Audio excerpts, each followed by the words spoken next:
2025 November నెల 1 నుండి 30వ తేదీ వరకు ధనుసు రాశి వారికి ఎలా ఉండబోతుంది, అలాగే తీసుకోవాల్సిన జాగ్రత్తలు ఏమిటి, ఇంకా పాటించాల్సిన పరిహారాలు ఏమిటో తెలియాలంటే ఈ వీడియోని చివరి వరకు చూడండి. పూర్తి వివరాలు తెలుసుకునే ముందు మీరు ఏమైనా సమస్యలతో బాధపడుతుంటే వాటి పరిష్కారం కోసం మీరు మా గురువు గారి నెంబర్ కి కాల్ చేసి మీ సమస్యలకి తగిన పరిష్కారం పొందండి. ఖచ్చితంగా మీ సమస్య పరిష్కారం అవుతుంది. ఇక పూర్తి వివరాల్లోకి వెళ్తే 2025 నవంబర్ నెల రాశి ఫలాలు ధనుసు రాశి వారికి మిశ్రమ ఫలితాలు కనిపిస్తాయి. వృత్తి విషయాల్లో కొంత ఒత్తిడి ఉన్నప్పటికీ ఉద్యోగులు వ్యాపారస్తుల కంటే మెరుగైన స్థితిలో ఉంటారు. దూర ప్రయాణాలు లేదా విదేశీ పర్యటనలు సాధ్యమైన పెద్ద లాభాలు ఉండవు. విద్యార్థులు సాధారణ ఫలితాలు పొందుతారు కాబట్టి క్రమశిక్షణతో చదువుపై దృష్టి పెట్టాలి. కుటుంబ సంబంధాలు కొంత బలహీనంగా ఉండవచ్చు, కానీ సభ్యులు పరస్పర సహకారం చూపుతారు. ప్రేమ విషయాల్లో అపార్థాలు ఏర్పడినా సహనంతో వ్యవహరిస్తే సంబంధాలు సుస్థిరంగా మారతాయి. ఆరోగ్యపరంగా అలసట, దృష్టిలోపం, బద్ధకం వంటి సమస్యలు రావచ్చు కాబట్టి శ్రద్ధగా జీవన శైలిని పాటించాలి. వాహనాలు నడిపేటప్పుడు జాగ్రత్త అవసరం. ఇక ఈ నవంబర్ మాసంలో ధనుసు రాశి వారు చేయాల్సిన పరిహారం కనుక చూసినట్లయితే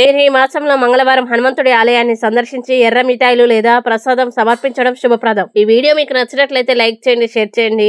మరిన్ని వీడియోల కోసం మా ఛానల్ ఇప్పుడే సబ్స్క్రైబ్ చేయండి.